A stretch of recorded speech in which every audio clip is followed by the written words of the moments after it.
Narrative of the Captivity and Restoration of M.R.S. Mary Rowlandson. By M.R.S. Mary Rowlandson. The sovereignty and goodness of God, together with the faithfulness of his promises displayed, being a narrative of the captivity and restoration of M.R.S. Mary Rowlandson, commended by her, to all that desires to know the Lord's doings to, and dealings with her. Especially to her dear children and relations. The second edition corrected and amended. Written by her own hand for her private use, and now made public at the earnest desire of some friends, and for the benefit of the afflicted. Deuteronomy 32.39. See now that I, even I am he, and there is no God with me, I kill and I make alive, I wound and I heal, neither is there any can deliver out of my hand. On the 10th of February 1675, came the Indians with great numbers upon Lancaster. Their first coming was about sunrising. Hearing the noise of some guns, we looked out, several houses were burning, and the smoke ascending to heaven. There were 5 persons taken in one house, the father, and the mother and a sucking child. They knocked on the head, the other 2 they took and carried away alive. There were 2 others, who being out of their garrison upon some occasion were set upon, one was knocked on the head, the other escaped, another there was who running along was shot and wounded, and fell down. He begged of them his life, promising them money, as they told me, but they would not hearken to him but knocked him in head, and stripped him naked, and split open his bowels. Another, seeing many of the Indians about his barn, ventured and went out, but was quickly shot down. There were 3 others belonging to the same garrison who were killed. The Indians getting up upon the roof of the barn, had advantage to shoot down upon them over their fortification. Thus these murderous wretches went on, burning, and destroying before them. At length they came and beset our own house, and quickly it was the dolefullest day that ever mine eyes saw. The house stood upon the edge of a hill, some of the Indians got behind the hill, others into the barn, and others behind anything that could shelter them, from all which places they shot against the house, so that the bullets seemed to fly like hail, and quickly they wounded one man among us, then another, and then a third. About 2 hours, according to my observation, in that amazing time, they had been about the house before they prevailed to fire it, which they did with flax and hemp, which they brought out of the barn, and there being no defence about the house, only 2 flankers at 2 opposite corners and one of them not finished, they fired it once and one ventured out and quenched it, but they quickly fired it again, and that took. Now is the dreadful hour come, that I have often heard of, in time of war, as it was the case of others, but now mine eyes see it. Some in our house were fighting for their lives, others wallowing in their blood, the house on fire over our heads, and the bloody heathen ready to knock us on the head, if we stirred out. Now might we hear mothers and children crying out for themselves, and one another, Lord, what shall we do? Then I took my children, and one of my sisters, hers, to go forth and leave the house, but as soon as we came to the door and appeared, the Indians shot so thick that the bullets rattled against the house, as if one had taken an handful of stones and threw them, so that we were fain to give back. We had 6 stout dogs belonging to our garrison, but none of them would stir, though another time, if any Indian had come to the door, they were ready to fly upon him and tear him down. The Lord hereby would make us the more acknowledge his hand, and to see that our help is always in him. But out we must go, the fire increasing, and coming along behind us, roaring, and the Indians gaping before us with their guns, spears, and hatchets to devour us. No sooner were we out of the house, but my brother-in-law, being before wounded, in defending the house, in or near the throat, fell down dead, whereat the Indians scornfully shouted, and hallowed, and were presently upon him, stripping off his clothes. The bullets flying thick, one went through my side, and the same, as would seem, through the bowels and hand of my dear child in my arms. One of my elder sister's children, named William, had then his leg broken, which the Indians perceiving, they knocked him on his head. Thus were we butchered by those merciless heathen, standing amazed, with the blood running down to our heels. My eldest sister being yet in the house, and seeing those woeful sights, the infidels hauling mothers one way, and children another, and some wallowing in their blood, and her elder son telling her that her son William was dead, and myself was wounded, she said, and Lord, let me die with them, which was no sooner said, but she was struck with a bullet, and fell down dead over the threshold. I hope she is reaping the fruit of her good labours, being faithful to the service of God in her place. In her younger years she lay under much trouble upon spiritual accounts, till it pleased God to make that precious scripture take hold of her heart, and he said unto me, My grace is sufficient for thee, 2 Corinthians 12.9. More than 20 years after, I have heard her tell how sweet and comfortable that place was to her. But to return, the Indians laid hold of us, pulling me one way, and the children another, and said, Come go along with us. I told them they would kill me. They answered, if I were willing to go along with them, they would not hurt me. Oh, the doleful sight that now was to behold at this house! Come, behold the works of the Lord, what desolations he has made in the earth. Of 37 persons who were in this one house, none escaped either present death, or a bitter captivity, save only one, who might say as he, and I only am escaped alone to tell the news. Job 1.15. There were 12 killed, some shot, some stabbed with their spears, some knocked down with their hatchets. When we are in prosperity, oh the little that we think of such dreadful sights, and to see our dear friends and relations lie bleeding out their heart blood upon the ground. There was one who was chopped into the head with a hatchet, and stripped naked, and yet was crawling up and down. It is a solemn sight to see so many Christians lying in their blood, some here, and some there, like a company of sheep torn by wolves, all of them stripped naked by a company of hellhounds, roaring, singing, ranting, and insulting, as if they would have torn our very hearts out, yet the Lord by his almighty power preserved a number of us from death, for there were 24 of us taken alive and carried captive. I had often before this said that if the Indians should come, I should choose rather to be killed by them than taken alive, but when it came to the trial my mind changed, their glittering weapons so daunted my spirit, that I chose rather to go along with those, as I may say, ravenous beasts, than that moment to end my days, and that I may the better declare what happened to me during that grievous captivity, I shall particularly speak of the several removes we had up and down the wilderness. The first remove. Now away we must go with those barbarous creatures, with our bodies wounded and bleeding, and our hearts no less than our bodies. About a mile we went that night, up upon a hill within sight of the town, where they intended to lodge. There was hard by a vacant house, deserted by the English before, for fear of the Indians. I asked them whether I might not lodge in the house that night, to which they answered, "What, will you love Englishmen still?" This was the dolefullest night that ever my eyes saw. Oh the roaring, and singing and dancing, and yelling of those black creatures in the night, which made the place a lively resemblance of hell. And as miserable was the waste that was there made of horses, cattle, sheep, swine, calves, lambs, roasting pigs, and fowl, which they had plundered in the town, some roasting, some lying and burning, and some boiling to feed our merciless enemies, who were joyful enough, though we were disconsolate. To add to the dolefulness of the former day, and the dismalness of the present night, my thoughts ran upon my losses and sad bereaved condition. All was gone, my husband gone, at least separated from me, he being in the bay, and to add to my grief, the Indians told me they would kill him as he came homeward, my children gone, my relations and friends gone, our house and home and all our comforts within door and without all was gone, except my life, and I knew not but the next moment that might go too. There remained nothing to me but one poor wounded babe, and it seemed at present worse than death that it was in such a pitiful condition, bespeaking compassion, and I had no refreshing for it, nor suitable things to revive it. Little do many think what is the savageness and brutishness of this barbarous enemy, even those that seem to profess more than others among them, when the English have fallen into their hands. Those 7 that were killed at Lancaster the summer before upon a Sabbath day, and the one that was afterward killed upon a weekday, were slain and mangled in a barbarous manner, by One-Eyed John, and Marlborough's praying Indians, which Capt. Mosley brought to Boston, as the Indians told me. The second remove. But now, the next morning, I must turn my back upon the town, and travel with them into the vast and desolate wilderness, I knew not whither.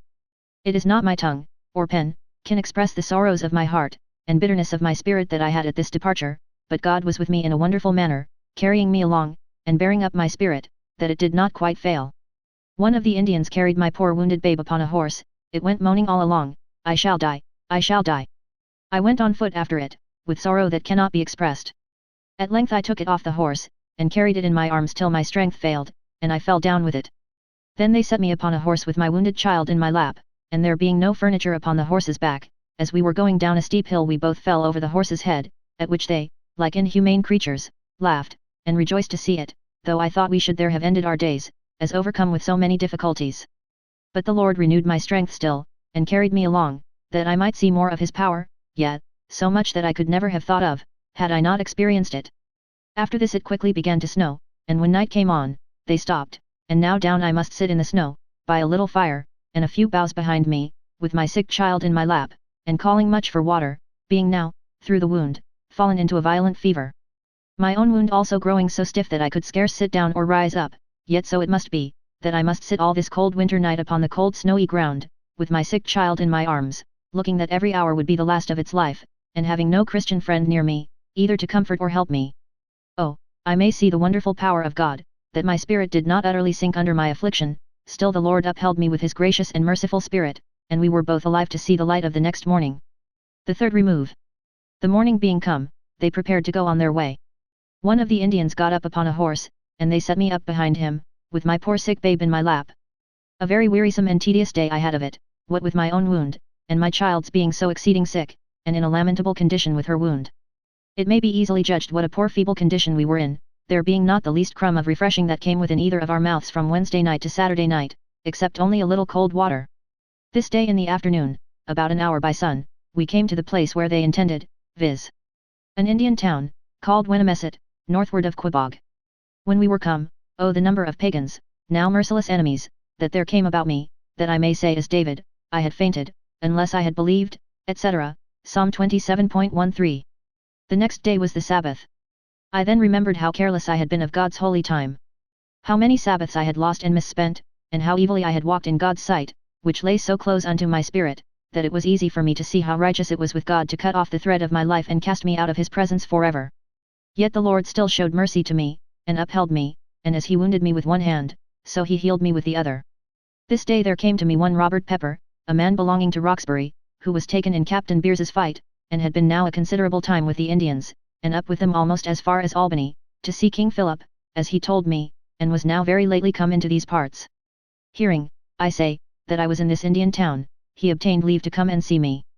He told me he himself was wounded in the leg at Captain Beers's fight, and was not able some time to go, but as they carried him, and as he took oaken leaves and laid to his wound, and through the blessing of God he was able to travel again. Then I took oaken leaves and laid to my side, and with the blessing of God it cured me also, yet before the cure was wrought, I may say, as it is in Psalm 38.5-6, my wounds stink and are corrupt, I am troubled, I am bowed down greatly, I go mourning all the day long. I sat much alone with a poor wounded child in my lap, which moaned night and day, having nothing to revive the body, or cheer the spirits of her, but instead of that, sometimes one Indian would come and tell me 1 hour that your master will knock your child in the head, and then a second, and then a third, your master will quickly knock your child in the head. This was the comfort I had from them, miserable comforters are yet all, as he said. Thus 9 days I sat upon my knees, with my babe in my lap, till my flesh was raw again, my child being even ready to depart this sorrowful world, they bade me carry it out to another wigwam, I suppose because they would not be troubled with such spectacles, whither I went with a very heavy heart, and down I sat with the picture of death in my lap. About 2 hours in the night, my sweet babe like a lamb departed this life on February 18, 1675. It being about 6 years, and 5 months old. It was 9 days from the first wounding, in this miserable condition, without any refreshing of one nature or other, except a little cold water. I cannot but take notice how at another time I could not bear to be in the room where any dead person was, but now the case is changed, I must and could lie down by my dead babe, side by side all the night after. I have thought since of the wonderful goodness of God to me in preserving me in the use of my reason and senses in that distressed time, that I did not use wicked and violent means to end my own miserable life. In the morning, when they understood that my child was dead, they sent for me home to my master's wigwam. By my master in this writing, must be understood Quinnapan, who was a Sagamore, and married King Philip's wife's sister, not that he first took me, but I was sold to him by another Narragansett Indian, who took me when first I came out of the garrison. I went to take up my dead child in my arms to carry it with me, but they bid me let it alone, there was no resisting, but go I must and leave it. When I had been at my master's wigwam, I took the first opportunity I could get to go look after my dead child. When I came I asked them what they had done with it, then they told me it was upon the hill. Then they went and showed me where it was, where I saw the ground was newly digged. And there they told me they had buried it. There I left that child in the wilderness, and must commit it, and myself also in this wilderness condition, to him who is above all. God having taken away this dear child, I went to see my daughter Mary, who was at this same Indian town, at a wigwam not very far off, though we had little liberty or opportunity to see one another. She was about 10 years old, and taken from the door at first by a praying ind and afterward sold for a gun. When I came in sight, she would fall a weeping, at which they were provoked, and would not let me come near her, but bade me be gone, which was a heart-cutting word to me. I had one child dead, another in the wilderness, I knew not where, the third they would not let me come near to, me, as he said, have ye bereaved of my children, Joseph is not, and Simeon is not, and ye will take Benjamin also, all these things are against me. I could not sit still in this condition, but kept walking from one place to another. And as I was going along, my heart was even overwhelmed with the thoughts of my condition, and that I should have children, and a nation which I knew not, ruled over them. Whereupon I earnestly entreated the Lord, that he would consider my low estate, and show me a token for good, and if it were his blessed will, some sign and hope of some relief. And indeed quickly the Lord answered, in some measure, my poor prayers, for as I was going up and down mourning and lamenting my condition, my son came to me, and asked me how I did. I had not seen him before, since the destruction of the town, and I knew not where he was, till I was informed by himself, that he was amongst a smaller parcel of Indians, whose place was about 6 miles off. With tears in his eyes, he asked me whether his sister Sarah was dead, and told me he had seen his sister Mary, and prayed me, that I would not be troubled in reference to himself. The occasion of his coming to see me at this time, was this: there was, as I said, about 6 miles from us, a small plantation of Indians, where it seems he had been during his captivity, and at this time, there were some forces of the IND gathered out of our company, and some also from them, among whom was my son's master, to go to assault and burn Medfield. In this time of the absence of his master, his dame brought him to see me. I took this to be some gracious answer to my earnest and unfeigned desire. The next day, viz. To this, the Indians returned from Medfield, all the company, for those that belonged to the other small company, came through the town that now we were at. But before they came to us, oh! the outrageous roaring and hooping that there was. They began their din about a mile before they came to us. By their noise and hooping they signified how many they had destroyed, which was at that time 23. Those that were with us at home were gathered together as soon as they heard the hooping, and every time that the other went over their number, these at home gave a shout, that the very earth rung again. And thus they continued till those that had been upon the expedition were come up to the Sagamore's wigwam, and then, oh, the hideous insulting and triumphing that there was over some Englishmen's scalps that they had taken, as their manner is, and brought with them. I cannot but take notice of the wonderful mercy of God to me in those afflictions, in sending me a Bible. One of the Indians that came from Medfield fight, had brought some plunder, came to me, and asked me, if I would have a Bible. He had got one in his basket. I was glad of it, and asked him, whether he thought the Indians would let me read. He answered, yes. So I took the Bible, and in that melancholy time, it came into my mind to read first the 28th chapter of Deuteronomy, which I did, and when I had read it, my dark heart wrought on this manner, that there was no mercy for me, that the blessings were gone, and the curses come in their room, and that I had lost my opportunity. But the Lord helped me still to go on reading till I came to chapter 30, the 7 first verses, where I found, there was mercy promised again, if we would return to him by repentance, and though we were scattered from one end of the earth to the other, yet the Lord would gather us together, and turn all those curses upon our enemies. I do not desire to live to forget this scripture, and what comfort it was to me. Now the IND began to talk of removing from this place, some one way, and some another. There were now besides myself 9 English captives in this place, all of them children, except one woman. I got an opportunity to go and take my leave of them. They being to go one way, and I another, I asked them whether they were earnest with God for deliverance. They told me they did as they were able, and it was some comfort to me, that the Lord stirred up children to look to him. The woman, viz. good wife Jocelyn, told me she should never see me again, and that she could find in her heart to run away. I wished her not to run away by any means, for we were near 30 miles from any English town, and she very big with child, and had but 1 week to reckon, and another child in her arms, 2 years old, and bad rivers there were to go over, and we were feeble, with our poor and coarse entertainment. I had my Bible with me, I pulled it out, and asked her whether she would read. We opened the Bible and lighted on Psalm 27, in which psalm we especially took notice of that, ver. Ultimate, wait on the Lord, be of good courage, and he shall strengthen thine heart, wait I say on the Lord. The 4th remove. And now I must part with that little company I had. Here I parted from my daughter Mary, whom I never saw again till I saw her in Dorchester, returned from captivity, and from 4 little cousins and neighbors, some of which I never saw afterward, the Lord only knows the end of them.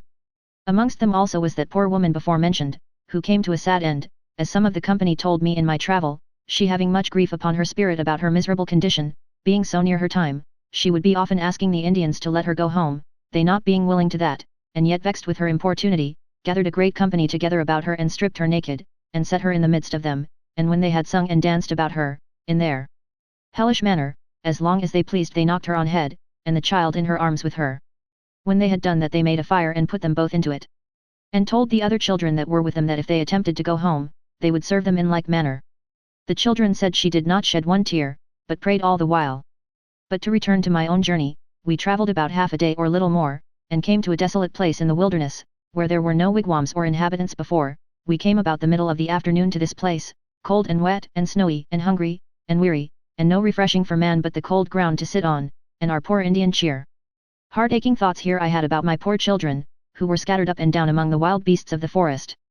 My head was light and dizzy, either through hunger or hard lodging or trouble or altogether, my knees feeble, my body raw by sitting double night and day, that I cannot express to man the affliction that lay upon my spirit, but the Lord helped me at that time to express it to himself. I opened my Bible to read, and the Lord brought that precious scripture to me. Thus saith the Lord, refrain thy voice from weeping, and thine eyes from tears, for thy work shall be rewarded, and they shall come again from the land of the enemy. Jeremiah 31.16. This was a sweet cordial to me when I was ready to faint. Many and many a time have I sat down and wept sweetly over this scripture. At this place we continued about 4 days. The 5th remove. The occasion, as I thought, of their moving at this time was the English army, it being near and following them. For they went as if they had gone for their lives, for some considerable way, and then they made a stop, and chose some of their stoutest men, and sent them back to hold the English army in play whilst the rest escaped. And then, like Jehu, they marched on furiously, with their old and with their young, some carried their old decrepit mothers, some carried one, and some another.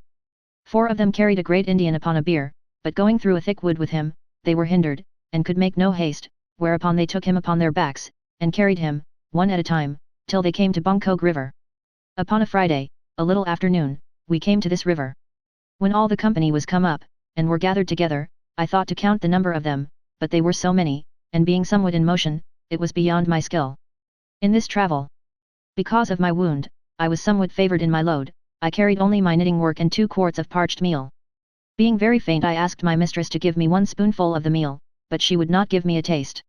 They quickly fell to cutting dry trees, to make rafts to carry them over the river, and soon my turn came to go over. By the advantage of some brush which they had laid upon the raft to sit upon, I did not wet my foot, which many of themselves at the other end were mid-leg deep, which cannot but be acknowledged as a favour of God to my weakened body, it being a very cold time. I was not before acquainted with such kind of doings or dangers. When thou passeth through the waters I will be with thee, and through the rivers they shall not overflow thee. Isaiah 43.2. A certain number of us got over the river that night, but it was the night after the Sabbath before all the company was got over. On the Saturday they boiled an old horse's leg which they had got, and so we drank of the broth, as soon as they thought it was ready, and when it was almost all gone, they filled it up again. The first week of my being among them I hardly ate anything, the second week I found my stomach grow very faint for want of something, and yet it was very hard to get down their filthy trash, but the third week, though I could think how formerly my stomach would turn against this or that, and I could starve and die before I could eat such things, yet they were sweet and savoury to my taste. I was at this time knitting a pair of white cotton stockings for my mistress, and had not yet wrought upon a Sabbath day. When the Sabbath came they bade me go to work. I told them it was the Sabbath day, and desired them to let me rest, and told them I would do as much more tomorrow, to which they answered me they would break my face. And here I cannot but take notice of the strange providence of God in preserving the heathen. They were many hundreds, old and young, some sick and some lame, many had papooses at their backs. The greatest number at this time with us were squaws, and they travelled with all they had, bag and baggage, and yet they got over this river aforesaid, and on Monday they set their wigwams on fire, and away they went. On that very day came the English army after them to this river, and saw the smoke of their wigwams, and yet this river put a stop to them. God did not give them courage or activity to go over after us. We were not ready for so great a mercy as victory and deliverance. If we had been, God would have found out a way for the English to have passed this river, as well as for the Indians with their squaws and children, and all their luggage. Oh, that my people had hearkened to me, and Israel had walked in my ways, I should soon have subdued their enemies, and turned my hand against their adversaries. Psalm 81.13-14. The 6th remove. On Monday, as I said, they set their wigwams on fire and went away. It was a cold morning, and before us there was a great brook with ice on it, some waded through it, up to the knees and higher, but others went till they came to a beaver dam, and I amongst them, where through the good providence of God, I did not wet my foot. I went along that day mourning and lamenting, leaving farther my own country, and travelling into a vast and howling wilderness, and I understood something of Lot's wife's temptation, when she looked back. We came that day to a great swamp, by the side of which we took up our lodging that night. When I came to the brow of the hill, that looked toward the swamp, I thought we had been come to a great Indian town, though there were none but our own company. The Indians were as thick as the trees, it seemed as if there had been 1,000 hatchets going at once. If one looked before one there was nothing but Indians, and behind one, nothing but Indians. And so on either hand, I myself in the midst, and no Christian soul near me, and yet how hath the Lord preserved me in safety? Oh, the experience that I have had of the goodness of God, to me and mine. The 7th remove. After a restless and hungry night there, we had a wearisome time of it the next day. The swamp by which we lay was, as it were, a deep dungeon, and an exceeding high and steep hill before it. Before I got to the top of the hill, I thought my heart and legs, and all would have broken, and failed me. What, through faintness and soreness of body, it was a grievous day of travel to me. As we went along, I saw a place where English cattle had been. That was comfort to me, such as it was. Quickly after that we came to an English path, which so took with me, that I thought I could have freely lien down and died. That day, a little afternoon, we came to Squakig, where the Indians quickly spread themselves over the deserted English fields, gleaning what they could find. Some picked up ears of wheat that were crickled down, some found ears of Indian corn, some found ground nuts, and others sheaves of wheat that were frozen together in the shock, and went to threshing of them out. Myself got 2 ears of Indian corn, and whilst I did but turn my back, one of them was stolen from me, which much troubled me. There came an Indian to them at that time with a basket of horse liver. I asked him to give me a piece. What, says he, can you eat horse liver? I told him, I would try, if he would give a piece, which he did, and I laid it on the coals to roast. But before it was half ready they got half of it away from me, so that I was fain to take the rest and eat it as it was, with the blood about my mouth, and yet a savoury bit it was to me, for to the hungry soul every bitter thing is sweet. A solemn sight methought it was, to see fields of wheat and Indian corn forsaken and spoiled and the remainders of them to be food for our merciless enemies. That night we had a mess of wheat for our supper. The 8th remove. On the morrow morning we must go over the river, i.e. Connecticut, to meet with King Philip. 2 canoes full they had carried over, the next turn I myself was to go. But as my foot was upon the canoe to step in there was a sudden outcry among them, and I must step back, and instead of going over the river, I must go 4 or 5 miles up the river farther northward. Some of the Indians ran one way, and some another. The cause of this rout was, as I thought, their espying some English scouts, who were thereabout. In this travel up the river about noon the company made a stop, and sat down, some to eat, and others to rest them. As I sat amongst them, musing of things past, my son Joseph unexpectedly came to me. We asked of each other's welfare, bemoaning our doleful condition, and the change that had come upon us. We had husband and father, and children, and sisters, and friends, and relations, and house, and home, and many comforts of this life, but now we may say, as Job. Naked came I out of my mother's womb, and naked shall I return, the Lord gave, the Lord hath taken away, blessed be the name of the Lord. I asked him whether he would read. He told me he earnestly desired it. I gave him my Bible, and he lighted upon that comfortable scripture, I shall not die but live, and declare the works of the Lord hath chastened me sore yet he hath not given me over to death, Psalm 118.17-18. Look here, mother, says he, did you read this? And here I may take occasion to mention one principal ground of my setting forth these lines, even as the psalmist says, to declare the works of the Lord, and his wonderful power in carrying us along, preserving us in the wilderness, while under the enemy's hand, and returning of us in safety again. And his goodness in bringing to my hand so many comfortable and suitable scriptures in my distress. But to return, we travelled on till night, and in the morning, we must go over the river to Philip's crew. When I was in the canoe I could not but be amazed at the numerous crew of pagans that were on the bank on the other side. When I came ashore, they gathered all about me, I sitting alone in the midst. I observed they asked one another questions, and laughed, and rejoiced over their gains and victories. Then my heart began to fail, and I fell a-weeping, which was the first time to my remembrance, that I wept before them. Although I had met with so much affliction, and my heart was many times ready to break. Yet could I not shed one tear in their sight, but rather had been all this while in amaze, and like one astonished. But now I may say as Psalm 137.1, by the rivers of Babylon, there we sate down, yet, we wept when we remembered Zion. There one of them asked me why I wept. I could hardly tell what to say, yet I answered, they would kill me. No, said he, none will hurt you. Then came one of them and gave me 2 spoonfuls of meal to comfort me, and another gave me half a pint of peas, which was more worth than many bushels at another time. Then I went to see King Philip. He bade me come in and sit down, and asked me whether I would smoke it, a usual compliment nowadays amongst saints and sinners, but this no way suited me. For though I had formerly used tobacco, yet I had left it ever since I was first taken. It seems to be a bait the devil lays to make men lose their precious time. I remember with shame how formerly, when I had taken 2 or 3 pipes, I was presently ready for another, such a bewitching thing it is. But I thank God, he has now given me power over it. Surely there are many who may be better employed than to lie sucking a stinking tobacco pipe. Now the Indians gather their forces to go against Northampton. Overnight one went about yelling and hooting to give notice of the design. Whereupon they fell to boiling of ground nuts, and parching of corn, as many as had it, for their provision, and in the morning away they went. During my abode in this place, Philip spake to me to make a shirt for his boy, which I did, for which he gave me a shilling. I offered the money to my master, but he bade me keep it, and with it I bought a piece of horse flesh. Afterwards he asked me to make a cap for his boy, for which he invited me to dinner. I went, and he gave me a pancake, about as big as 2 fingers. It was made of parched wheat, beaten, and fried in bear's grease, but I thought I never tasted pleasanter meat in my life. There was a squaw who spake to me to make a shirt for her sannup, for which she gave me a piece of bear. Another asked me to knit a pair of stockings, for which she gave me a quart of peas. I boiled my peas and bear together, and invited my master and mistress to dinner, but the proud gossip, because I served them both in one dish, would eat nothing, except one bit that he gave her upon the point of his knife. Hearing that my son was come to this place, I went to see him, and found him lying flat upon the ground. I asked him how he could sleep so. He answered me that he was not asleep, but at prayer, and lay so, that they might not observe what he was doing. I pray God he may remember these things now he is returned in safety. At this place, the sun now getting higher, what with the beams and heat of the sun, and the smoke of the wigwams, I thought I should have been blind. I could scarce discern one wigwam from another. There was here one Mary Thurston of Medfield, who seeing how it was with me, lent me a hat to wear, but as soon as I was gone, the squaw, who owned that Mary Thurston, came running after me, and got it away again. Here was the squaw that gave me one spoonful of meal. I put it in my pocket to keep it safe.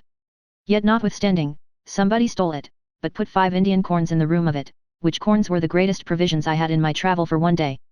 The Indians returning from Northampton, brought with them some horses and sheep and other things which they had taken. I desired them that they would carry me to Albany upon one of those horses, and sell me for powder, for so they had sometimes discoursed. I was utterly hopeless of getting home on foot, the way that I came. I could hardly bear to think of the many weary steps I had taken, to come to this place.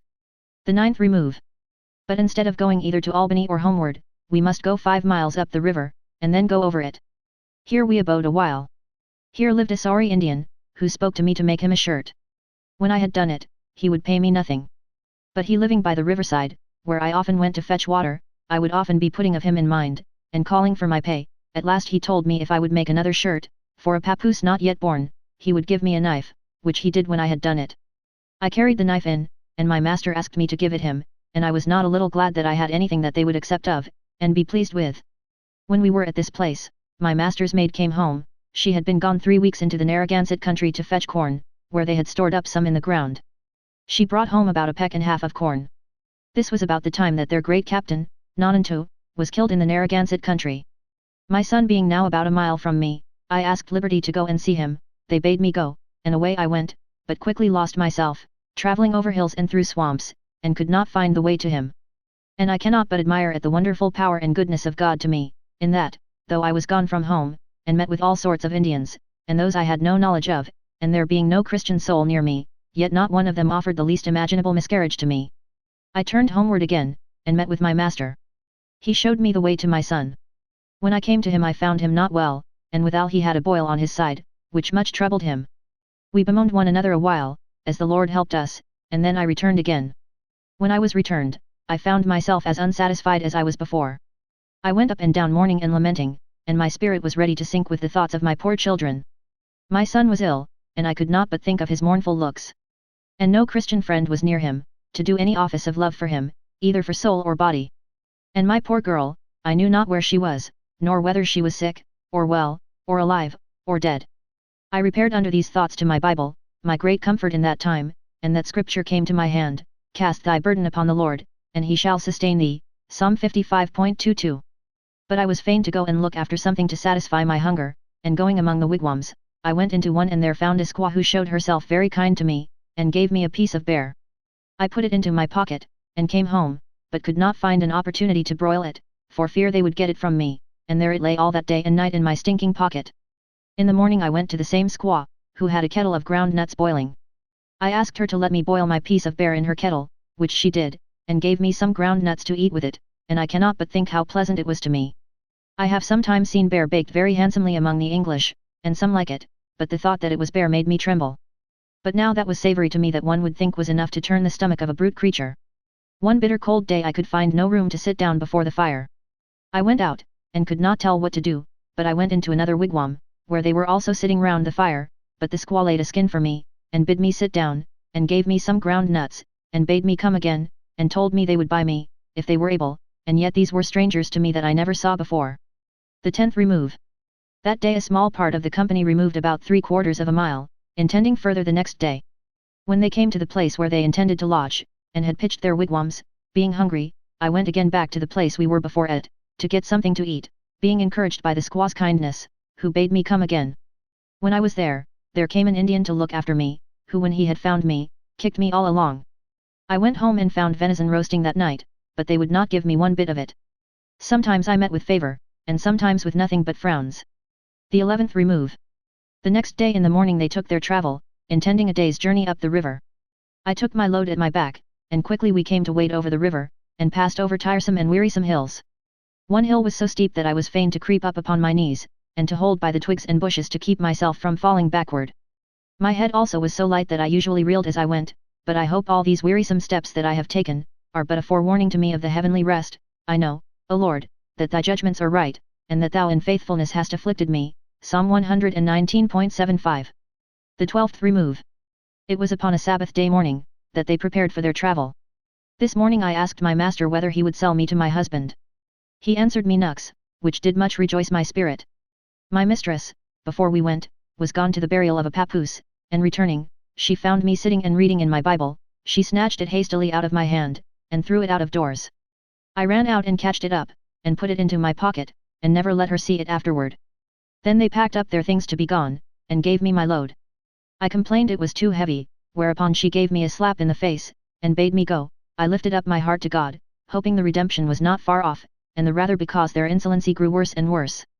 But the thoughts of my going homeward, for so we bent our course, much cheered my spirit, and made my burden seem light, and almost nothing at all.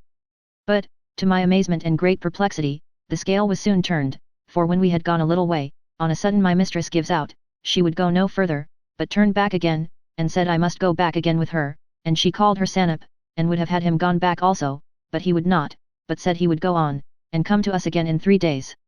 My spirit was, upon this, I confess, very impatient, and almost outrageous. I thought I could as well have died as went back. I cannot declare the trouble that I was in about it, but yet back again I must go. As soon as I had the opportunity, I took my Bible to read, and that quieting scripture came to my hand, Be still, and know that I am God, Psalm 46.10. Which stilled my spirit for the present. But a sore time of trial, I concluded, I had to go through, my master being gone.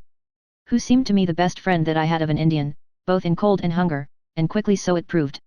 Down I sat, with my heart as full as it could hold, and yet so hungry that I could not sit neither, but going out to see what I could find, and walking among the trees, I found 6 acorns, and 2 chestnuts, which were some refreshment to me. Towards night I gathered some sticks for my own comfort, that I might not lie a cold, but when we came to lie down they bade me to go out, and lie somewhere else, for they had company. They said, come in more than their own. I told them, I could not tell where to go. They bade me go look. I told them, if I went to another wigwam they would be angry, and send me home again. Then one of the company drew his sword, and told me he would run me through if I did not go presently. Then was I fain to stoop to this rude fellow, and to go out in the night, I knew not whither. Mine eyes have seen that fellow afterwards walking up and down Boston, under the appearance of a friend Indian, and several others of the like cut. I went to one wigwam, and they told me they had no room. Then I went to another, and they said the same. At last an old Indian bade me to come to him, and his squaw gave me some ground nuts. She gave me also something to lay under my head, and a good fire we had, and through the good providence of God, I had a comfortable lodging that night. In the morning, another Indian bade me come at night, and he would give me 6 ground nuts, which I did. We were at this place and time about 2 miles from the Connecticut River. We went in the morning to gather ground nuts, to the river, and went back again that night. I went with a good load at my back, for they when they went, though but a little way, would carry all their trumpery with them. I told them the skin was off my back, but I had no other comforting answer from them than this, that it would be no matter if my head were off too. The 13th remove. Instead of going toward the bay, which was that I desired, I must go with them 5 or 6 miles down the river into a mighty thicket of brush, where we abode almost a fortnight. Here one asked me to make a shirt for her papoose, for which she gave me a mess of broth, which was thickened with meal made of the bark of a tree, and to make it the better, she had put into it about a handful of peas, and a few roasted ground nuts. I had not seen my son a pretty while, and here was an Indian of whom I made inquiry after him, and asked him when he saw him.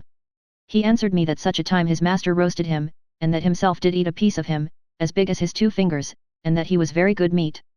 But the Lord upheld my spirit, under this discouragement, and I considered their horrible addictedness to lying, and that there is not one of them that makes the least conscience of speaking of truth. In this place, on a cold night, as I lay by the fire, I removed a stick that kept the heat from me. A squaw moved it down again, at which I looked up, and she threw a handful of ashes in mine eyes. I thought I should have been quite blinded, and have never seen more, but lying down, the water run out of my eyes, and carried the dirt with it, that by the morning I recovered my sight again. Yet upon this, and the like occasions, I hope it is not too much to say with Job, have pity upon me, O ye my friends, for the hand of the Lord has touched me. And here I cannot but remember how many times sitting in their wigwams, and musing on things past, I should suddenly leap up and run out, as if I had been at home, forgetting where I was, and what my condition was, but when I was without, and saw nothing but wilderness and woods and a company of barbarous heathens, my mind quickly returned to me, which made me think of that, spoken concerning Samson, who said, I will go out and shake myself as at other times, but he wist not that the Lord was departed from him. About this time I began to think that all my hopes of restoration would come to nothing. I thought of the English army, and hoped for their coming, and being taken by them, but that failed. I hoped to be carried to Albany, as the Indians had discoursed before, but that failed also. I thought of being sold to my husband, as my master spake, but instead of that, my master himself was gone, and I left behind, so that my spirit was now quite ready to sink. I asked them to let me go out and pick up some sticks, that I might get alone, and pour out my heart unto the Lord. Then also I took my Bible to read, but I found no comfort here neither, which many times I was wont to find. So easy a thing it is with God to dry up the streams of Scripture comfort from us. Yet I can say, that in all my sorrows and afflictions, God did not leave me to have my impatience work towards himself, as if his ways were unrighteous. But I knew that he laid upon me less than I deserved. Afterward, before this doleful time ended with me, I was turning the leaves of my Bible, and the Lord brought to me some scriptures, which did a little revive me, as that in Isaiah 55:8, For my thoughts are not your thoughts, neither are your ways my ways, saith the Lord. And also that in Psalm 37:5, Commit thy way unto the Lord, trust also in him, and he shall bring it to pass. About this time they came yelping from Hadley, where they had killed 3 Englishmen, and brought one captive with them, viz. Thomas Reed. They all gathered about the poor man, asking him many questions. I desired also to go and see him, and when I came, he was crying bitterly, supposing they would quickly kill him. Whereupon I asked one of them, whether they intended to kill him. He answered me, they would not. He being a little cheered with that, I asked him about the welfare of my husband. He told me he saw him such a time in the bay, and he was well, but very melancholy. By which I certainly understood, though I suspected it before, that whatsoever the Indians told me respecting him was vanity and lies. Some of them told me he was dead, and they had killed him, some said he was married again, and that the governor wished him to marry, and told him he should have his choice, and that all persuaded I was dead. So like were these barbarous creatures to him who was a liar from the beginning. As I was sitting once in the wigwam here, Philip's maid came in with the child in her arms, and asked me to give her a piece of my apron, to make a flap for it. I told her I would not. Then my mistress bade me give it, but still I said no. The maid told me if I would not give her a piece, she would tear a piece off it. I told her I would tear her coat then. With that my mistress rises up, and take up a stick big enough to have killed me, and struck at me with it. But I stepped out, and she struck the stick into the mat of the wigwam. But while she was pulling of it out I ran to the maid and gave her all my apron, and so that storm went over. Hearing that my son was come to this place, I went to see him, and told him his father was well, but melancholy. He told me he was as much grieved for his father as for himself. I wondered at his speech, for I thought I had enough upon my spirit in reference to myself, to make me mindless of my husband and everyone else, they being safe among their friends. He told me also, that a while before, his master, together with other Indians, were going to the French for powder, but by the way the Mohawks met with them, and killed 4 of their company, which made the rest turn back again, for it might have been worse with him, had he been sold to the French, than it proved to be in his remaining with the Indians. I went to see an English youth in this place, one John Gilbert of Springfield. I found him lying without doors, upon the ground. I asked him how he did? He told me he was very sick of a flux, with eating so much blood. They had turned him out of the wigwam, and with him an Indian papoose, almost dead, whose parents had been killed, in a bitter cold day, without fire or clothes. The young man himself had nothing on but his shirt and waistcoat. This sight was enough to melt a heart of flint. There they lay quivering in the cold, the youth round like a dog, the papoose stretched out with his eyes and nose and mouth full of dirt, and yet alive, and groaning. I advised John to go and get to some fire. He told me he could not stand, but I persuaded him still, lest he should lie there and die. And with much ado I got him to a fire, and went myself home. As soon as I was got home his master's daughter came after me, to know what I had done with the Englishman. I told her I had got him to a fire in such a place. Now had I need to pray Paul's prayer that we may be delivered from unreasonable and wicked men, 2 Thessalonians 3:2.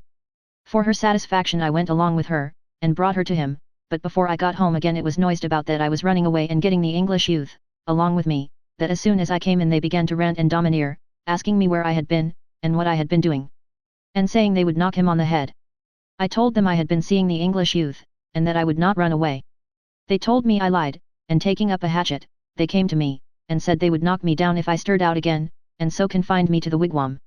Now may I say with David, I am in a great strait, 2 Samuel 24:14. If I keep in, I must die with hunger, and if I go out, I must be knocked in head. This distressed condition held that day, and half the next. And then the Lord remembered me, whose mercies are great. Then came an Indian to me with a pair of stockings that were too big for him, and he would have me ravel them out, and knit them fit for him. I showed myself willing, and bid him ask my mistress if I might go along with him a little way. She said yes, I might, but I was not a little refreshed with that news, that I had my liberty again. Then I went along with him, and he gave me some roasted ground nuts, which did again revive my feeble stomach. Being got out of her sight, I had time and liberty again to look into my Bible, which was my guide by day, and my pillow by night. Now that comfortable scripture presented itself to me, for a small moment have I forsaken thee, but with great mercies will I gather thee, Isaiah 54.7. Thus the Lord carried me along from one time to another, and made good to me this precious promise, and many others.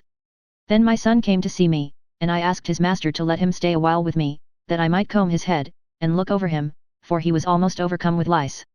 He told me, when I had done, that he was very hungry, but I had nothing to relieve him, but bid him go into the wigwams as he went along, and see if he could get anything among them. Which he did, and it seems tarried a little too long, for his master was angry with him, and beat him, and then sold him. Then he came running to tell me he had a new master, and that he had given him some ground nuts already. Then I went along with him to his new master, who told me he loved him, and he should not want. So his master carried him away, and I never saw him afterward, till I saw him at Piscataqua in Portsmouth. That night they bade me go out of the wigwam again. My mistress's papoose was sick, and it died that night, and there was one benefit in it, that there was more room. I went to a wigwam, and they bade me come in, and gave me a skin to lie upon, and a mess of venison and ground nuts, which was a choice dish among them. On the morrow they buried the papoose, and afterward, both morning and evening, there came a company to mourn and howl with her, though I confess I could not much condole with them. Many sorrowful days I had in this place, often getting alone. Like a crane, or a swallow, so did I chatter, I did mourn as a dove, mine eyes ail with looking upward. Oh, Lord, I am oppressed, undertake for me, Isaiah 38.14. I could tell the Lord, as Hezekiah, remember now, O Lord, I beseech thee, how I have walked before thee in truth. Now had I time to examine all my ways, my conscience did not accuse me of unrighteousness toward one or other, yet I saw how in my walk with God, I had been a careless creature. As David said, against thee, thee only have I sinned, and I might say with the poor publican, God be merciful unto me a sinner. On the Sabbath days, I could look upon the sun and think how people were going to the house of God, to have their souls refreshed, and then home, and their bodies also, but I was destitute of both, and might say as the poor prodigal, he would fain have filled his belly with the husks that the swine did eat, and no man gave unto him, Luke 15.16. For I must say with him, Father, I have sinned against heaven and in thy sight. I remembered how on the night before and after the Sabbath, when my family was about me, and relations and neighbors with us, we could pray and sing, and then refresh our bodies with the good creatures of God, and then have a comfortable bed to lie down on, but instead of all this, I had only a little swill for the body, and then, like a swine, must lie down on the ground. I cannot express to man the sorrow that lay upon my spirit, the Lord knows it. Yet that comfortable scripture would often come to mind, for a small moment have I forsaken thee, but with great mercies will I gather thee. The 14th remove. Now must we pack up and be gone from this thicket, bending our course toward the bait towns, I having nothing to eat by the way this day, but a few crumbs of cake, that an Indian gave my girl the same day we were taken. She gave it me, and I put it in my pocket, there it lay, till it was so mouldy, for want of good baking, that one could not tell what it was made of, it fell all to crumbs, and grew so dry and hard, that it was like little flints, and this refreshed me many times, when I was ready to faint. It was in my thoughts when I put it into my mouth, that if ever I returned, I would tell the world what a blessing the Lord gave to such mean food. As we went along they killed a deer, with a young one in her, they gave me a piece of the fawn, and it was so young and tender, that one might eat the bones as well as the flesh, and yet I thought it very good. When night came on we sat down, it rained, but they quickly got up a bark wigwam, where I lay dry that night. I looked out in the morning, and many of them had lain in the rain all night, I saw by their reeking. Thus the Lord dealt mercifully with me many times, and I fared better than many of them. In the morning they took the blood of the deer, and put it into the paunch, and so boiled it. I could eat nothing of that, though they ate it sweetly. And yet they were so nice in other things, that when I had fetched water, and had put the dish I dipped the water with into the kettle of water which I brought, they would say they would knock me down, for they said, it was a sluttish trick. The 15th remove. We went on our travel. I having got one handful of ground nuts, for my support that day, they gave me my load, and I went on cheerfully, with the thoughts of going homeward, having my burden more on my back than my spirit. We came to Bungkong River again that day, near which we abode a few days. Sometimes one of them would give me a pipe, another a little tobacco, another a little salt, which I would change for a little victuals. I cannot but think what a wolfish appetite persons have in a starving condition, for many times when they gave me that which was hot, I was so greedy, that I should burn my mouth, that it would trouble me hours after, and yet I should quickly do the same again. And after I was thoroughly hungry, I was never again satisfied. For though sometimes it fell out, that I got enough, and did eat till I could eat no more, yet I was as unsatisfied as I was when I began. And now could I see that Scripture verified, there being many Scriptures which we do not take notice of, or understand till we are afflicted, thou shalt eat and not be satisfied, Micah 6.14. Now might I see more than ever before, the miseries that sin hath brought upon us. Many times I should be ready to run against the heathen, but the Scripture would quiet me again, shall there be evil in a city and the Lord hath not done it. Amos 3.6. The Lord help me to make a right improvement of his word, and that I might learn that great lesson, he hath showed thee, O man, what is good, and what doth the Lord require of thee, but to do justly, and love mercy, and walk humbly with thy God? Hear ye the rod, and who hath appointed it, Micah 6.8-9. The 16th removal. We began this remove with wading over Bongkong River, the water was up to the knees, and the stream very swift, and so cold that I thought it would have cut me in sunder. I was so weak and feeble, that I reeled as I went along, and thought there I must end my days at last, after my bearing and getting through so many difficulties. The Indians stood laughing to see me staggering along, but in my distress the Lord gave me experience of the truth, and goodness of that promise, when thou passest through the waters, I will be with thee, and through the rivers, they shall not overflow thee, Isaiah 43.2. Then I sat down to put on my stockings and shoes, with the tears running down mine eyes, and sorrowful thoughts in my heart, but I got up to go along with them. Quickly there came up to us an Indian, who informed them that I must go to Wachusett to my master, for there was a letter come from the council to the Sagamores, about redeeming the captives.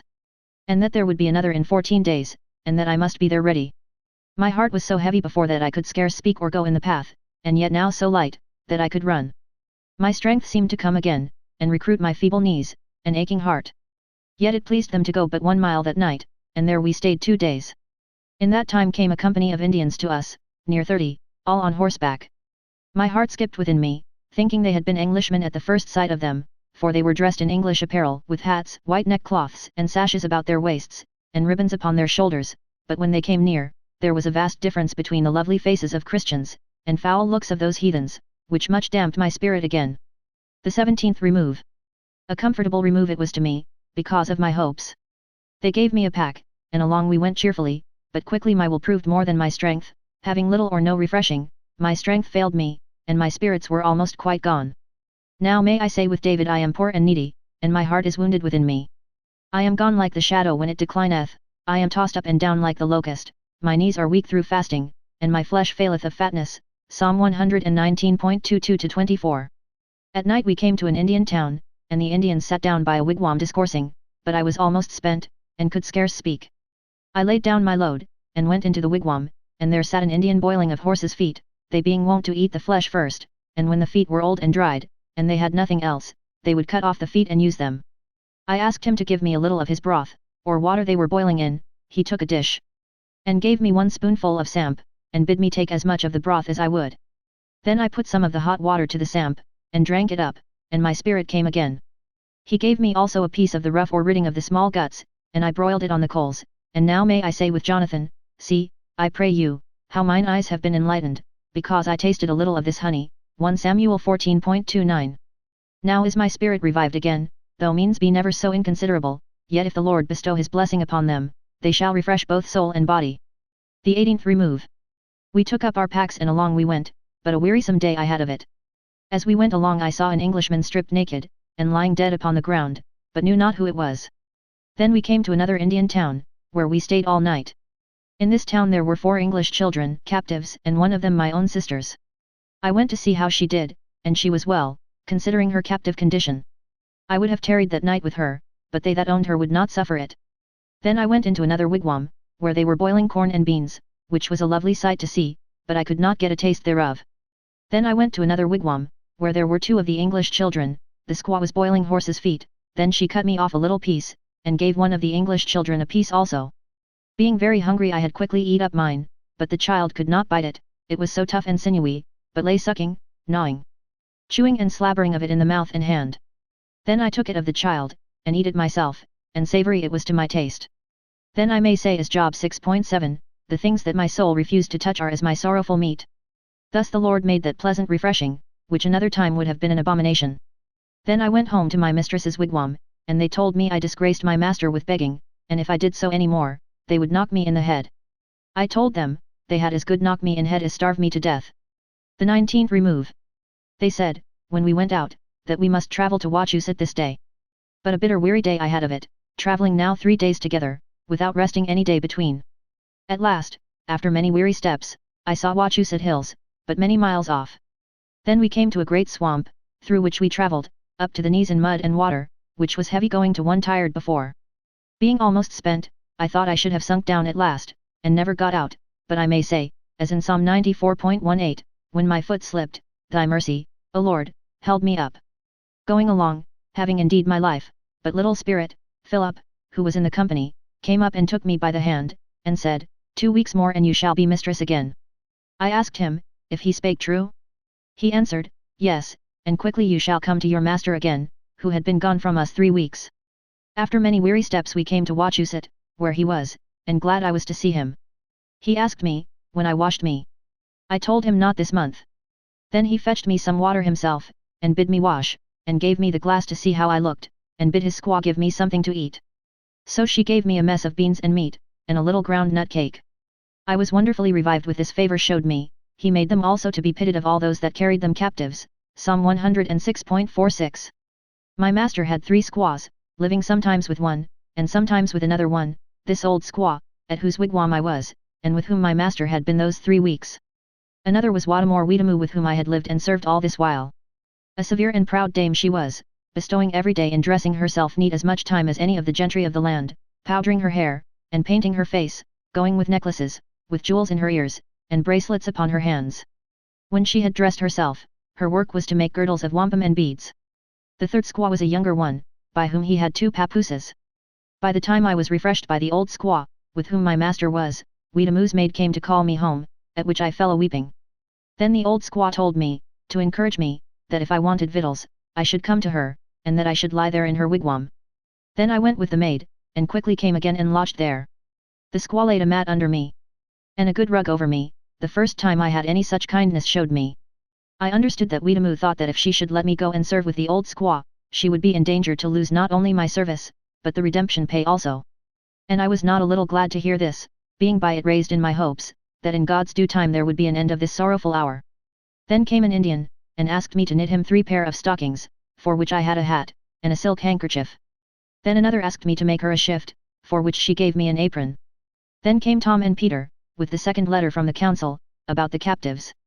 Though they were Indians, I got them by the hand, and burst out into tears. My heart was so full that I could not speak to them, but recovering myself, I asked them how my husband did, and all my friends and acquaintance. They said, they are all very well but melancholy. They brought me 2 biscuits, and a pound of tobacco. The tobacco I quickly gave away. When it was all gone, one asked me to give him a pipe of tobacco. I told him it was all gone. Then began he to rant and threaten. I told him when my husband came I would give him some.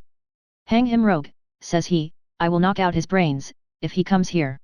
And then again, in the same breath they would say that if there should come 100 without guns, they would do them no hurt. So unstable and like madmen they were. So that fearing the worst, I durst not send to my husband, though there were some thoughts of his coming to redeem and fetch me, not knowing what might follow. For there was little more trust to them than to the master they served. When the letter was come, the Sagamores met to consult about the captives, and called me to them to inquire how much my husband would give to redeem me. When I came I sat down among them, as I was wont to do, as their manner is. Then they bade me stand up, and said they were the general court. They bid me speak what I thought he would give. Now knowing that all we had was destroyed by the Indians, I was in a great strait. I thought if I should speak of but a little it would be slighted, and hinder the matter, if of a great sum, I knew not where it would be procured. Yet at a venture I said 20 pounds, yet desired them to take less.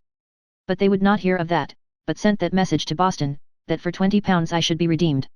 It was a praying Indian that wrote their letter for them. There was another praying Indian, who told me, that he had a brother, that would not eat horse, his conscience was so tender and scrupulous, though as large as hell, for the destruction of poor Christians. Then he said, he read that scripture to him, there was a famine in Samaria, and behold they besieged it, until an ass's head was sold for 80 pieces of silver, and the 4th part of a cab of dove's dung for 5 pieces of silver, 2 Kings 6.25. He expounded this place to his brother, and showed him that it was lawful to eat that in a famine which is not at another time. And now, says he will eat horse with any Indian of them all. There was another praying Indian, who when he had done all the mischief that he could, betrayed his own father into the English hands, thereby to purchase his own life. Another praying Indian was at Sudbury fight, though, as he deserved, he was afterward hanged for it. There was another praying Indian, so wicked and cruel, as to wear a string about his neck, strung with Christians' fingers. Another praying Indian, when they went to Sudbury fight, went with them, and his squaw also with him, with her papoose at her back. Before they went to that fight they got a company together to pow-wow. The manner was as followeth: there was one that kneeled upon a deerskin, with the company round him in a ring who kneeled, and striking upon the ground with their hands, and with sticks, and muttering or humming with their mouths. Besides him who kneeled in the ring, there also stood one with a gun in his hand. Then he on the deerskin made a speech, and all manifested assent to it, and so they did many times together. Then they bade him with the gun go out of the ring, which he did. But when he was out, they called him in again, but he seemed to make a stand, then they called the more earnestly, till he returned again. Then they all sang. Then they gave him 2 guns, in either hand one. And so he on the deerskin began again, and at the end of every sentence in his speaking, they all assented, humming or muttering with their mouths, and striking upon the ground with their hands.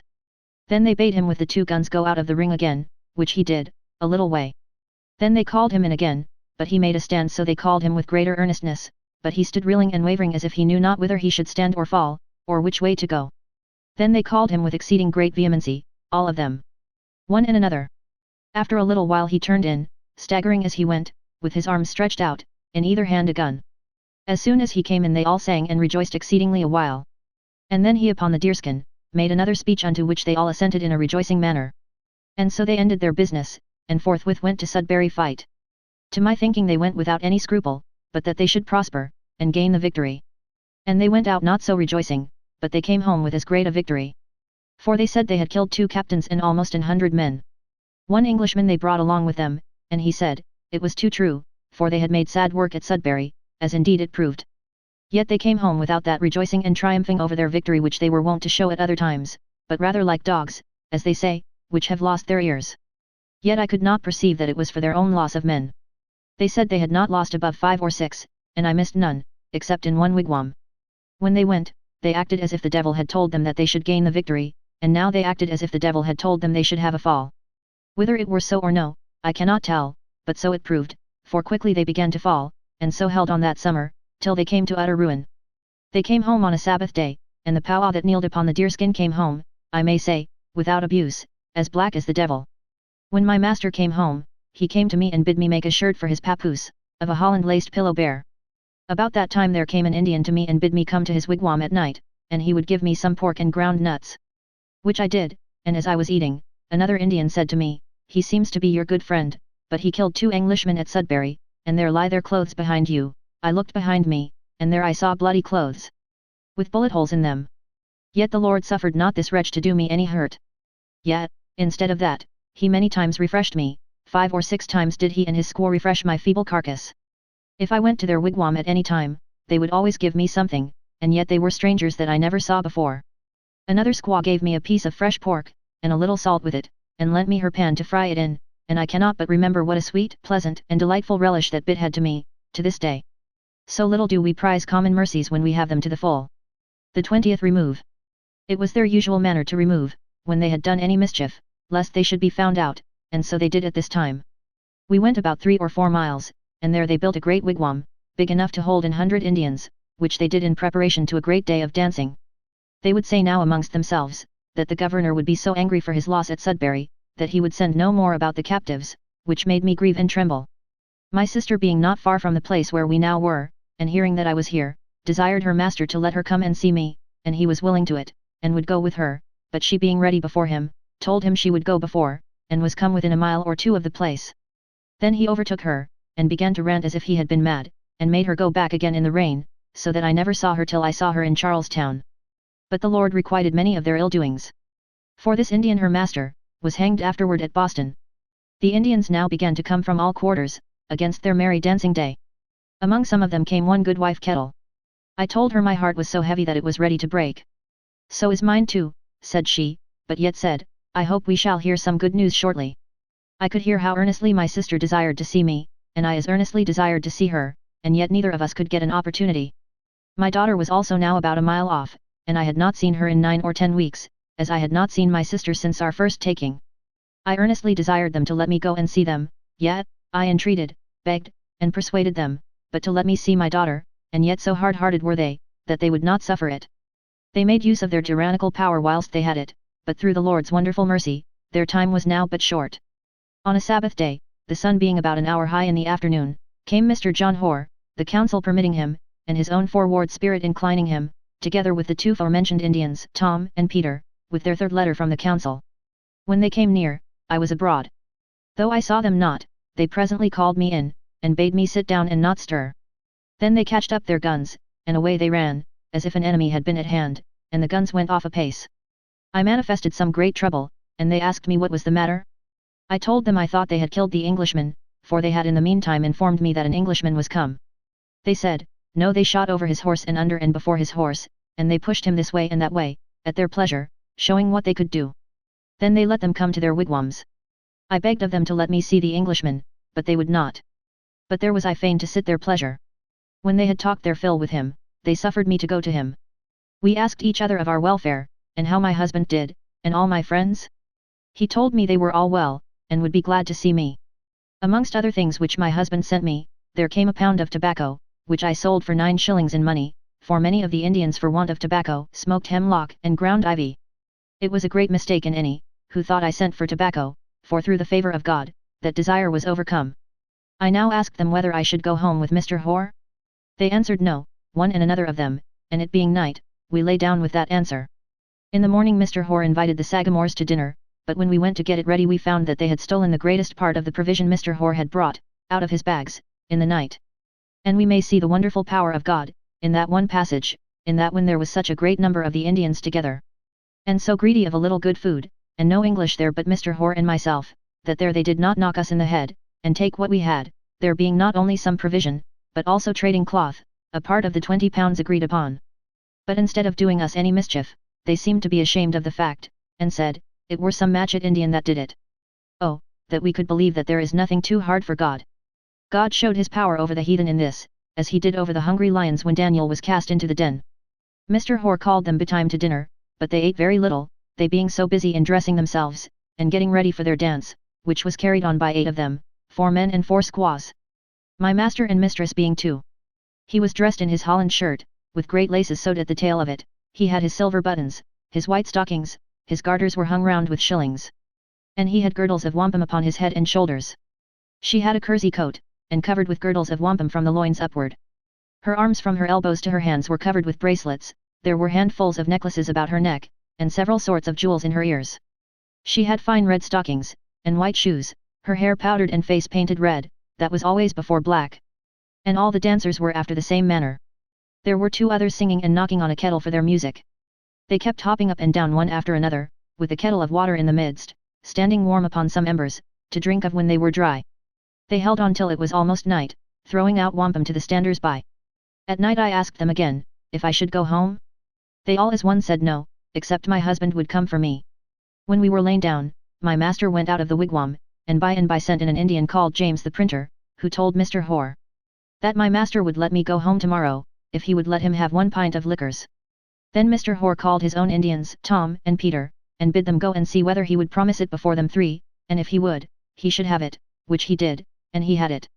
Then Philip smelling the business called me to him, and asked me what I would give him, to tell me some good news, and speak a good word for me. I told him I could not tell what to give him. I would give him anything I had, and asked him what he would have.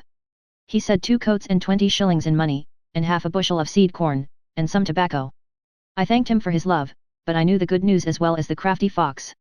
My master after he had had his drink, quickly came ranting into the wigwam again, and called for Mr. Hoare, drinking to him, and saying, he was a good man, and then again he would say, hang him rogue. Being almost drunk, he would drink to him, and yet presently say he should be hanged. Then he called for me. I trembled to hear him, yet I was fain to go to him, and he drank to me, showing no incivility. He was the first Indian I saw drunk all the while that I was amongst them. At last his squaw ran out, and he after her, round the wigwam, with his money jingling at his knees. But she escaped him. But having an old squaw he ran to her, and so through the Lord's mercy, we were no more troubled that night. Yet I had not a comfortable night's rest, for I think I can say, I did not sleep for 3 nights together. The night before the letter came from the council, I could not rest, I was so full of fears and troubles, God many times leaving us most in the dark, when deliverance is nearest.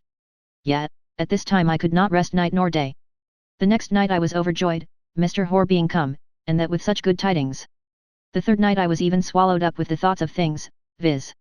that ever I should go home again, and that I must go, leaving my children behind me in the wilderness, so that sleep was now almost departed from mine eyes. On Tuesday morning they called their general court, as they call it, to consult and determine, whether I should go home or no, and they all as one man did seemingly consent to it, that I should go home, except Philip, who would not come among them. But before I go any further, I would take leave to mention a few remarkable passages of Providence, which I took special notice of in my afflicted time. One of the fair opportunity lost in the long march, a little after the fort fight, when our English army was so numerous, and in pursuit of the enemy, and so near as to take several and destroy them, and the enemy in such distress for food that our men might track them by their rooting in the earth for ground nuts, whilst they were flying for their lives. I say, that then our army should want provision, and be forced to leave their pursuit and return homeward, and the very next week the enemy came upon our town, like bears bereft of their whelps, or so many ravenous wolves, rending us and our lambs to death. But what shall I say? God seemed to leave his people to themselves, and order all things for his own holy ends. Shall there be evil in the city, and the Lord hath not done it? They are not grieved for the affliction of Joseph, therefore shall they go captive, with the first that go captive. It is the Lord's doing, and it should be marvellous in our eyes. 2. I cannot but remember how the Indians derided the slowness, and dullness of the English army, in its setting out. For after the desolations at Lancaster and Medfield, as I went along with them, they asked me when I thought the English army would come after them? I told them I could not tell. It may be they will come in May, said they. Thus did they scoff at us, as if the English would be a quarter of a year getting ready. 3. Which also I have hinted before, when the English army with new supplies were sent forth to pursue after the enemy, and they understanding it, fled before them till they came to Buncombe River, where they forthwith went over safely, that river should be impassable to the English. I can but admire to see the wonderful providence of God in preserving the heathen for further affliction to our poor country. They could go in great numbers over, but the English must stop. God had an overruling hand in all those things. For it was thought, if their corn were cut down, they would starve and die with hunger, and all their corn that could be found was destroyed, and they driven from that little they had in store, into the woods in the midst of winter, and yet how to admiration did the Lord preserve them for his holy ends, and the destruction of many still amongst the English. Strangely did the Lord provide for them, that I did not see, all the time I was among them, one man, woman, or child, die with hunger. Though many times they would eat that a hog or a dog would hardly touch, yet by that God strengthened them to be a scourge to his people. The chief and commonest food was ground nuts. They eat also nuts and acorns, artichokes, lily roots, ground beans, and several other weeds and roots, that I know not.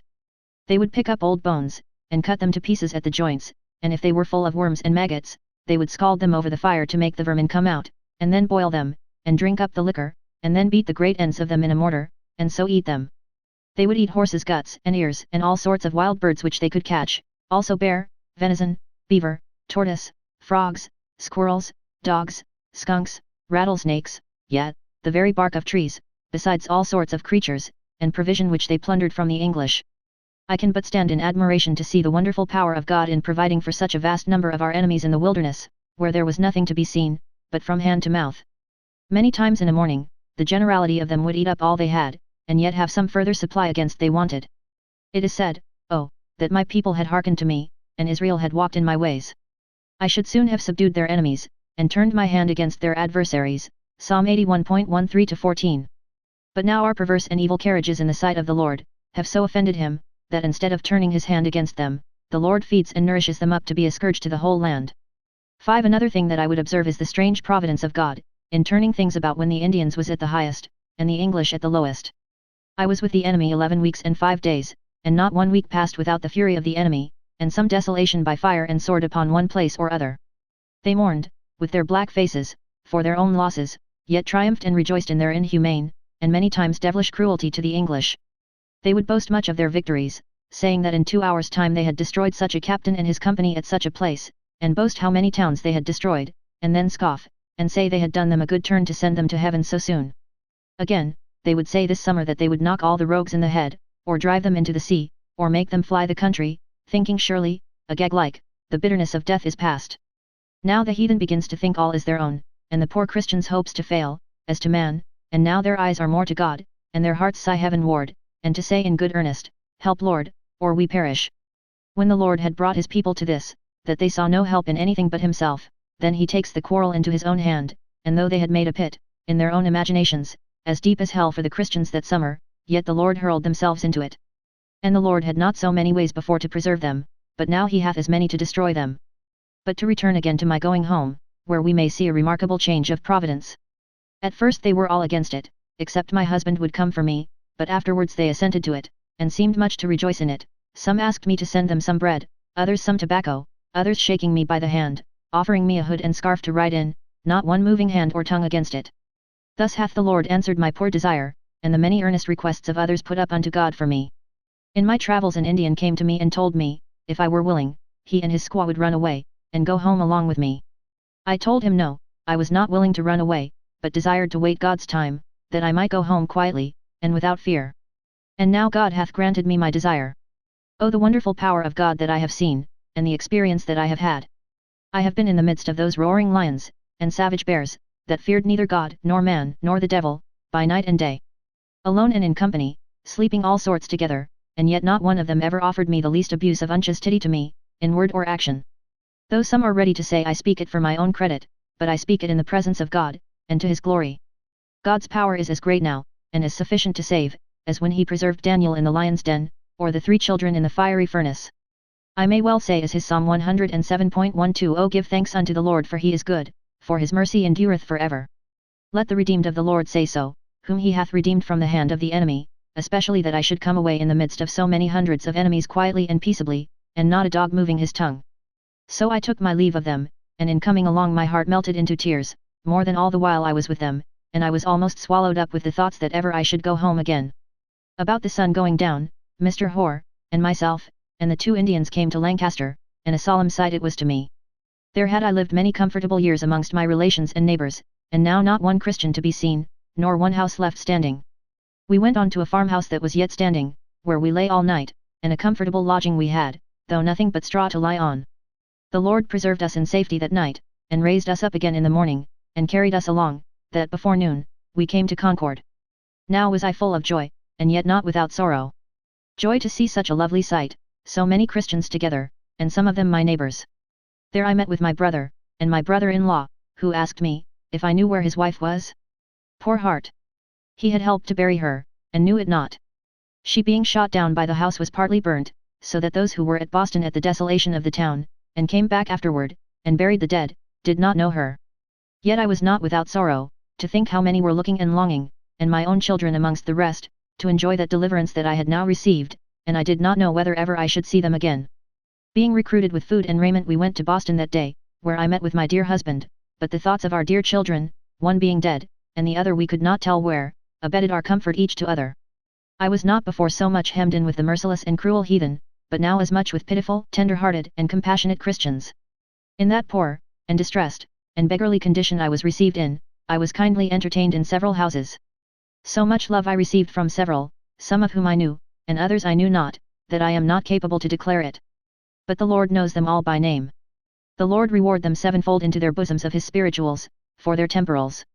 The £20, the price of my redemption, was raised by some Boston gentleman, an M.R.S. usher, whose bounty and religious charity, I would not forget to make mention of. Then Mr. Thomas Shepherd of Charlestown received us into his house, where we continued 11 weeks, and a father and mother they were to us. And many more tender-hearted friends we met with in that place. We were now in the midst of love, yet not without much and frequent heaviness of heart for our poor children, and other relations, who were still in affliction. The week following, after my coming in, the governor and council sent forth to the Indians again. And that not without success, for they brought in my sister, and good wife Kettle. Their not knowing where our children were was a sore trial to us still, and yet we were not without secret hopes that we should see them again.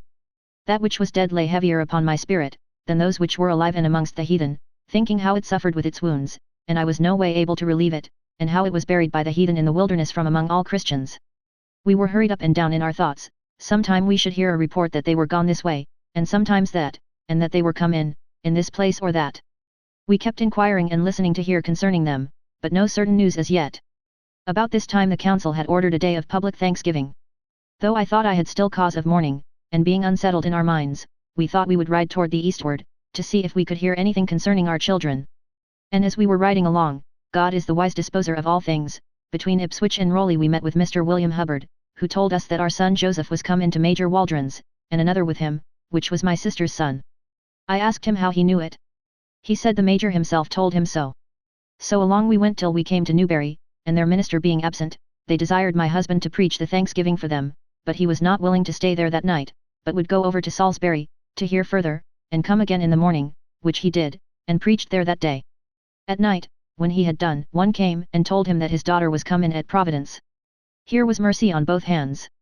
Now hath God fulfilled that precious scripture which was such a comfort to me in my distressed condition.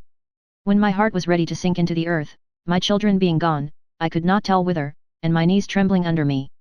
And I was walking through the valley of the shadow of death, then the Lord brought, and now has fulfilled that reviving word unto me, thus saith the Lord, refrain thy voice from weeping, and thine eyes from tears, for thy work shall be rewarded, saith the Lord, and they shall come again from the land of the enemy.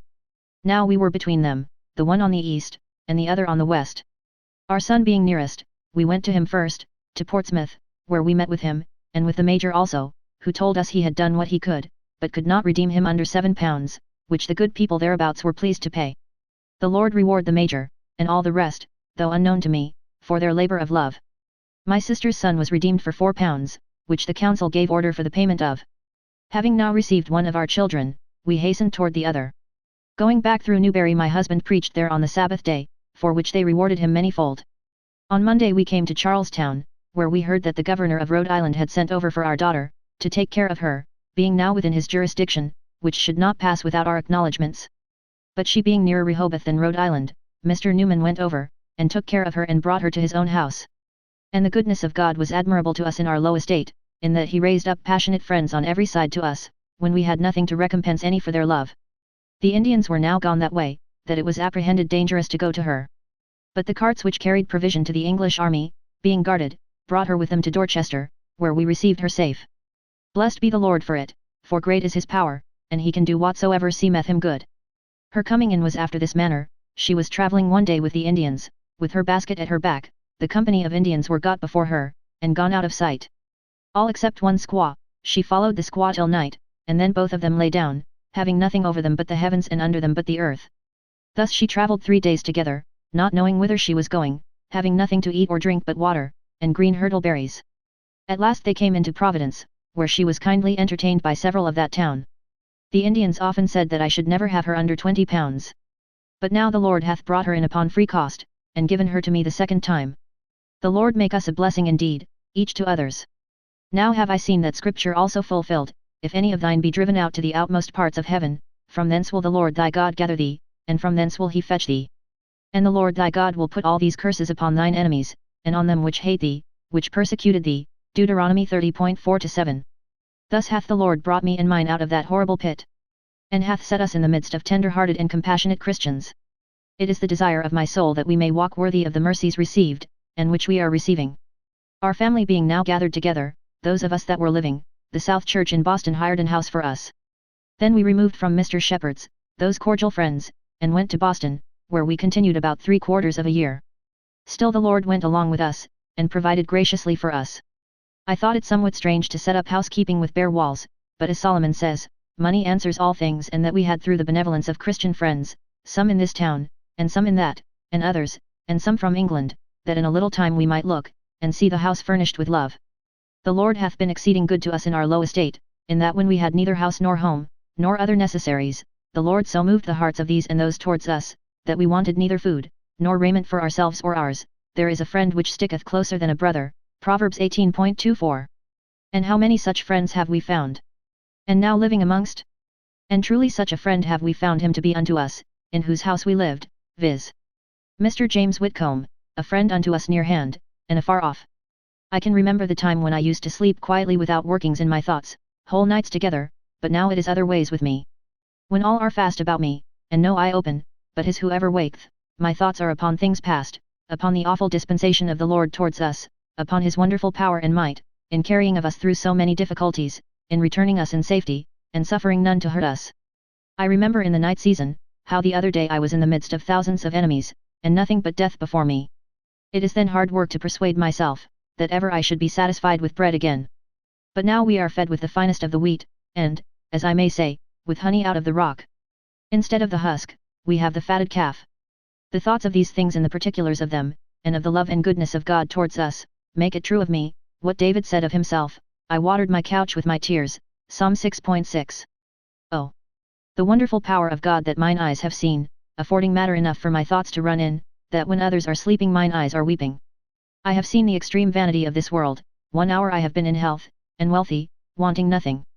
But the next hour in sickness and wounds, and death, having nothing but sorrow and affliction. Before I knew what affliction meant, I was ready sometimes to wish for it. When I lived in prosperity, having the comforts of the world about me, my relations by me, my heart cheerful, and taking little care for anything, and yet seeing many, whom I preferred before myself, under many trials and afflictions, in sickness, weakness, poverty, losses, crosses, and cares of the world, I should be sometimes jealous lest I should have my portion in this life, and that scripture would come to my mind, for whom the Lord loveth he chasteneth, and scourgeth every son whom he receiveth, Hebrews 12.6. But now I see the Lord had his time to scourge and chasten me. The portion of some is to have their afflictions by drops, now one drop and then another, but the dregs of the cup, the wine of astonishment, like a sweeping rain that leaveth no food, did the Lord prepare to be my portion. Affliction I wanted, and affliction I had, full measure, I thought, pressed down and running over. Yet I see. When God calls a person to anything, and through never so many difficulties, yet he is fully able to carry them through and make them see, and say they have been gainers thereby. And I hope I can say in some measure, as David did, it is good for me that I have been afflicted. The Lord hath showed me the vanity of these outward things. That they are the vanity of vanities, and vexation of spirit, that they are but a shadow, a blast, a bubble, and things of no continuance. That we must rely on God himself, and our whole dependence must be upon him. If trouble from smaller matters begin to arise in me, I have something at hand to check myself with, and say, why am I troubled? It was but the other day that if I had had the world, I would have given it for my freedom, or to have been a servant to a Christian. I have learned to look beyond present and smaller troubles, and to be quieted under them. As Moses said, stand still and see the salvation of the Lord, Exodus 14.13. Finesse.